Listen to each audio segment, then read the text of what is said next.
going on, Mr. Perry? Thank you, everyone, for joining us. I am super excited for this guest today. I'm going to give you a little background on what he's done, what he's accomplished, and I'm super excited. I just want to first and foremost just thank you, Mr. Perry, for your time. I know you're away, but this is the cool thing about technology nowadays. So I just want to thank you for your time. I'm going to just tell you, he was an adjunct professor, at the CUNY System for 46 years. He was also director of operations for the Police Athletic League, PAL, serving 10,000 youngsters in the city of New York. He's actually the best owner, right? The best owner of Crown Trophy for 35 years, right? In the Bronx, located in New York.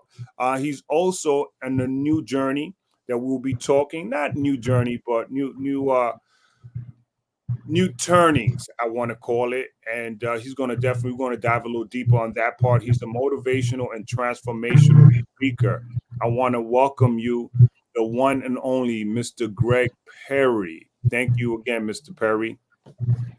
Well, thank you so much, Henry, for number one, being a customer for so many years with Crown Trophy, and being the educator that gave me an opportunity to visit your school and meet some of your young people and see many of the things that you are attempting to do, or not so much attempting, but that are doing to help these young people focus upon developing a very productive mindset so they could reach many of the goals that they want to achieve in their life. Awesome. And that's the beauty about Mr. Perry, man. He digs deep every time, and I love it. But I also, full transparency, I definitely tapped up into his coaching program, which I definitely highly suggest for everyone or anyone who's looking for that mindset work. And then we're going to dig a little bit into what he has done and so many lives he has touched that I've saw firsthand on your celebration of your birthday. So you definitely blew me away with that one as well, man. So that was pretty awesome, pretty dope, man. And again, just going right into it, what inspired you to start your entrepreneurial journey, Mr. Perry? Okay, well, that's a short story, and basically what started my journey was the death of my son. In 1985, my son was hit by a car, and it took me for a loop. And everything happened almost at the same time. My boss, who was my mentor at PAL, what ended up happening, he died of a heart attack the same month. Oh, wow. And when that happened, things at the agency did not work out very well. And I had to learn something about what they called an employee at will. The new management came in, and they basically said that they were looking to move in a new direction. And basically from that new direction, I no longer had a job. And so from that particular series of events, I decided that I will never work for anyone again unless it's on my own terms. And so therefore I decided to go in business for myself. And I started as what is called a third-party vendor, where I would do the marketing for myself and have different stores, or a store. It wasn't different, it was one store to make my product, which at that time was trophies and plaques and so on. And I was doing so well at it that the owner of Crown Trophy asked me to buy a franchise. And that was back in like 1980, 88, I believe it was. And I've been with Crown Trophy for 35 years, and I never looked back. Wow. And I became store number 8 out of 140 stores with the franchise. And sometimes, people might, well, I'll say people, you're a little bit nervous about going into business for yourself, but however, that's been the greatest thing that I could have ever done. And it also gave me an opportunity to continue with the research that I had started since 1968 by being a track coach and speaker on mindset. And just to let you know, Henry, what I had done, this book right here, I don't know if I'm holding it up. Yeah, I can definitely see it. I can see this it. book right here. It took me about 54 years to finish, and it's more of a reference book than a textbook. I didn't want to do a textbook or anything like that. And what I wanted to do is to allow people, especially young people, to understand how important the mindset is. And yes, you need goals. Yes, you need dreams. But at the same time, you need the technology in order to manifest those dreams and goals. And I love what you said, because we've been hearing a lot of cliche of mindset, and I think 54 years, man, that's an endless or tireless kind of research and working that you've been doing, man. And I want to just commend you for that, because you hear and see a lot of gurus and individuals just throwing this word around.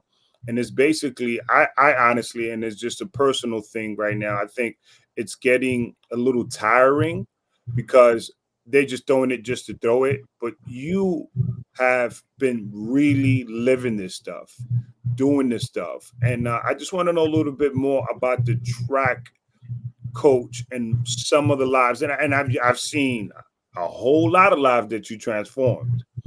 But just some of the things or some individuals that you've touched because of this work. Well, I wanted to give individuals that were at that time college age and high school age, and post college age, an opportunity to understand how important it is to have the proper mindset to achieve or to manifest the dreams and goals that they want. And the key to that, one of the keys to that is having some sort of technology in order to guide them, to create the foundation. And the basic thing is what I call the primary distinction. The primary distinction was based upon three basic things. The first is your thoughts. Yeah. How are you thinking? Are your thoughts positive or negative? Yeah, some people know it in research as PMA, positive mental attitude. But along with the positive mental attitude, you have to understand there's a difference between faith and belief. And faith is always stronger than belief. And once you start having a repetition of good habits and become successful from those habits, then that creates the belief. So you have your thoughts, but your thoughts move into the second part, which is language. Right. And language has to change. If, might, maybe, try, and even the word hope are all words of doubt. And we have to now give people the understanding that once you change your language, I will, not I will what, not I will try, but I will do whatever. Okay, I'm committed. I'm dedicated to. You have to look at more positive words that move you forward. And finally, you have to develop a plan of action in order to do what? To manifest those goals and dreams that you want. And it will only take what we call the second part of distinction, with its guidance, structure, and discipline. And Henry, I must acknowledge you for providing that knowledge and that guidance and that discipline to the many young people that I saw when I visited the school. And I definitely want to point that out on this show for you, that you did an amazing job with those young people.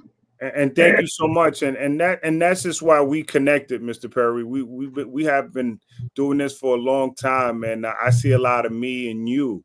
And it was just one of those things. I went over there to order trophies. Even from the first day, we had a 2-hour conversation. I don't think regular customers is standing there for 2 hours, but it was just something that I saw in you, that it was in me. And the more we in this journey together, because believe it or not, we are. I see some great things, but also so many things that I've learned, and just with the language, even just with transitioning from being an educator to now being an entrepreneur on my own, the language, and you would know because there was been many times I shoot you texts or calls and so on and so forth, like, hey, I'm beating myself up, but you want to always tell me, hey man, you do a closet check. What's going on in the closet? Inventory and all of that stuff. So I want to commend you because those conversations were the ones that see language that pushed me over that hump. The days that I felt that I couldn't, that my back was on against the wall, and so on and so forth. So I just want to thank you. I want to ask you, what does mindset play in a entrepreneurial success? Mindset plays a major role in entrepreneurial success. Major role. Do you go into your business with the idea that I'll try to be successful in business? Or do you go in it with the idea that I will be successful? And when you identify that you will be successful, you then have to identify what obstacles and adversities that you must overcome in order to be successful. But at the same time, you have to know that it will come. And it will come from you having faith in your ability and finding a guide to help you through those rough roads. You don't know what you don't know. Right. So, guidance is important. Finding a mentor when you're making an effort to get your mindset right is also important. Who do you want to be around? You want to be around those people who are already successful. That's it. You want to pick their brains. And how did you do this? How do you go about whatever? So mindset is important because we have to first start off with a positive mental attitude and change our language. I will do whatever it takes to open the store at whatever time. I will do whatever it takes to make sure that the orders are completed on time. All those, no customer wants to hear excuses, reasons, or justifications why something is not done. You have to make sure that your mindset is you are the person of who you're being. You're being what? You're being of service and contribution. And once you understand that, you constantly keep moving forward to manifest the goals and the dreams that you want for yourself. No, that's awesome. Let me ask you, how do you, all right, so I keep bumping against the wall. I'm giving an example. I keep chipping at it and things are not coming my way. How do you stay motivated and focused during, challenging times? Please tell us. Okay. To answer the question, as far as how do you stay motivated, one of the things that's important in any research is measurement. You measure three things. What worked? What worked for me? What else you want to measure? What didn't work? What else you want to measure? What's missing? When you start looking at what worked, what didn't work, and what's missing, you now start to create a tool of measurement. When you create that tool of measurement, now you have a means of altering what you did before. So let me do it a different way. Let me do it this way. And guess what? You have to look at the aspects of identifying the obstacles and adversities that you have to overcome. What do I need to do to overcome this obstacle in order to move further ahead, in order to make my business more successful? Everything is about measurement. Everything is about looking at those three things: what worked, what didn't work, and what's missing. That's awesome. That's an amazing gem for individuals that are listening, man. So if and it's really simple. It seems really simple. It's just holding yourself accountable and making sure you measure up to those three things when you walking a little backwards, what we call it sometimes, right? Because it happens to everyone. Can you share a time when you failed and how that turned out into a learning experience? Wait, was that your joke of the day? Okay. Failure is a major part of success. Okay. And what I think that you might be missing, one can fail at, I'll say it again, one can fail at, but that does not make them a failure. I'll say it again. When you fail at something, what do? You measure your failure. That's it. You look at, okay, what worked for me? What didn't work for me? What's missing? What do I have to do in order to get to where I want to get to overcome that obstacle, that adversity? Making sense? No, absolutely. So no, this is awesome. This is awesome. What advice would you give any young entrepreneur? What advice would you give them? Well, one of the things that, Henry, I've learned many years ago is not to give advice. I can offer suggestions, because see, when you give advice, you know what people like to do? They like to blame. And when they blame, they say, the conversation goes like this: oh, well, you told me to do so and so, such and such. And what they're missing is understanding that the suggestions that I offer to anyone that wants to get into business and be an entrepreneur is that they have to be responsible and accountable for the decision that they make. It's on them.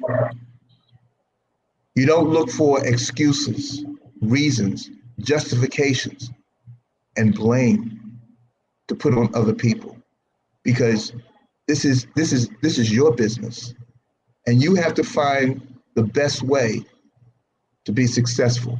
So for whatever decision that you make, you have to be both accountable and responsible for that decision and learn from it. So failing at is a part of success, because there's going to be many, remember I said to you, you got to change the language. Right. One of the things that I do, I don't use the word failure. I use the word setbacks.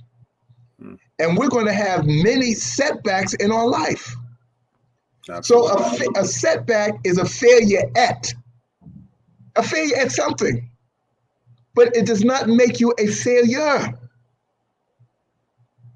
So it sounds to me that you're telling us that's part of the language as well, and it's not it's not about a failure. It's just about setting a setback, and that actually sounds way more powerful than a failure, because failure could definitely probably put you in a funky mood, man.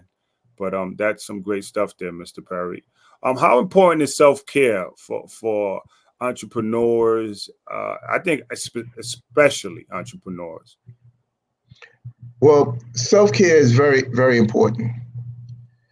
One of the things I'm going to say, self-care is important for the sense of the input that we have for ourselves. We have to work on the things that we can't see. The cardiovascular system, our thoughts, and many times we have to have what we call positive outlets. We could do things with physical exercise. We could do things with meditation, things with reading. And it's very important for us to find ways to eliminate stress on us. Because see, being in business is very stressful. And so for me, maybe you didn't know this, Henry, but for me, eliminate my stress. I was very much into the martial arts, and I was a teacher of the martial arts in jiu-jitsu. And I loved to be able to throw my brothers around, okay, to hit them, to punch them or whatever, but never hurt anyone. So that relieved my stress. And by relieving my stress like that, I was able to always get up the next morning to be revitalized and ready to go to work. And I had to enjoy what I was doing. I enjoyed every particular job that I had. It was never work for me. It was what I classified as a task completion. And the task completion, for example, in Crown Trophy, the task completion was finding a way to motivate, to recognize and inspire with awards of excellence. In track and field, it was finding a way to train people or individuals to be able to have the mind and body as one, and to just come to the track and carry yourself like a champion, and then do what? Execute what is necessary to be the champion. What am I saying? No matter what you do, as an entrepreneur, as an athlete, whatever, you have to put in the work. You have to put in the work. Is the work going to be easy? No. Anything worthwhile never comes easy.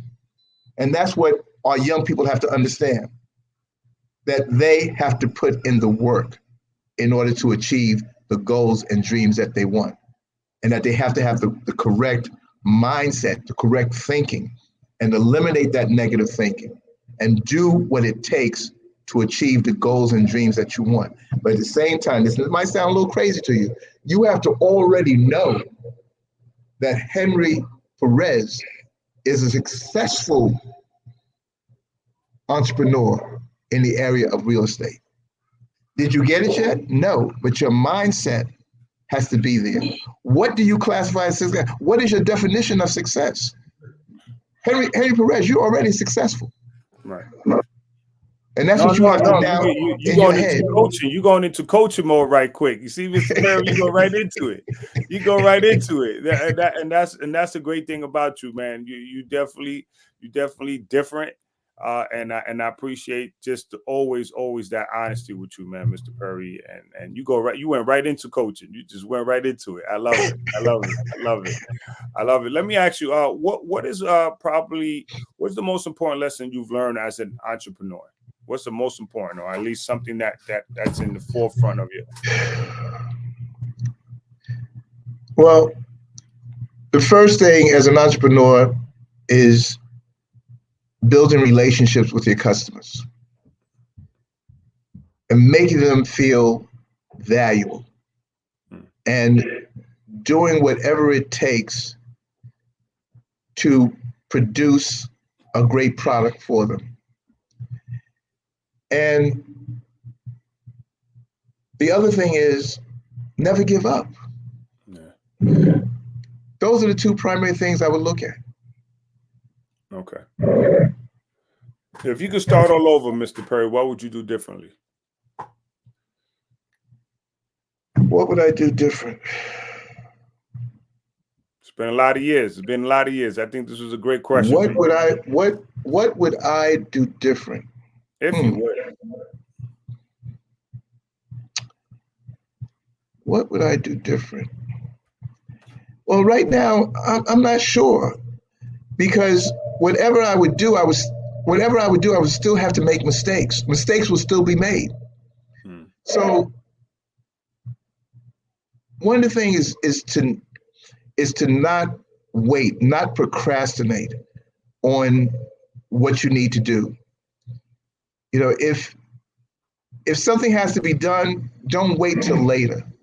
Okay. You know, don't think that, I could do it later on. No, you know, like, get to it right away, and consistently stay focused. You know, so it's not so much of doing. I don't think I would do anything really differently, but I would definitely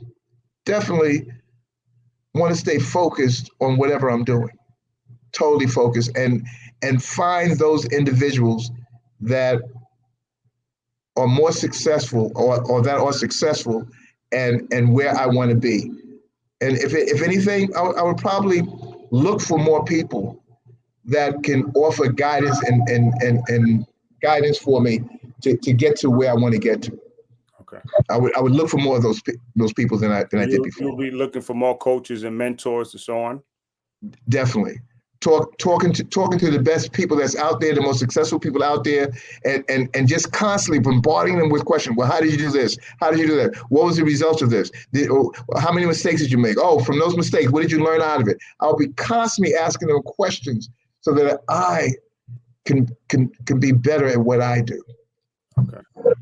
and and right now, I know you are a mindset coach, and you have a book out, which is amazing, and I read it. Some great techniques there. I want to know, as a mindset coach, what's the next big thing in your industry right now? In the industry, well, I won't say in the industry, but I would say for myself is finding a way to get to more young people and letting them know how important it is for them to be conscious of history and for us not to go backwards in history, but to learn from history and to constantly keep moving forward to achieve their goals. Because so many young people right now move day by day and don't look for anything that the now. What are they doing now to achieve the goals? You have to deal with now in order to move to the future. And you cannot move to now if you don't have any dreams and goals. What do you want to do with your life? You ask some young people. I don't know. Mm. No.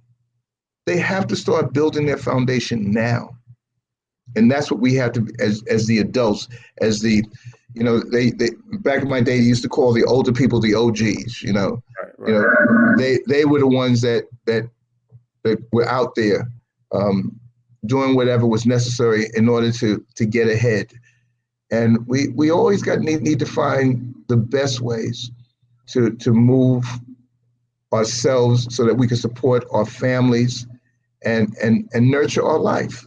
Because I want young people to become viable citizens with marketable careers. And the only way they're going to do that is for us to be able to guide them and provide some structure for them in their life. No, that's great, and this is why this platform was created. This is why I thought it was and not that I thought, I know it was really important to create this podcast. Yes, it's about real estate. Yes, it's about entrepreneur. Yes, it's a lot about mindset. But the word needs to go out there, and I think we have something great over here to pitch it out to the masses. You know what I mean? And it starts with conversations like this that not only educate even myself, because I'm learning, I'm writing some stuff down, because you've been on this planet long enough, but the things that you've done and the people that you've helped, I know firsthand, and it will only help others, because again, there's a lot of things that you say that I always put in my little word bank. I want to say put in my back pocket, and I always pull it out, because these kids, it's a little different. You get a little older and you start seeing things a little. It's like when the water starts opening and opening side to side, and you're like, oh, this is what this meant.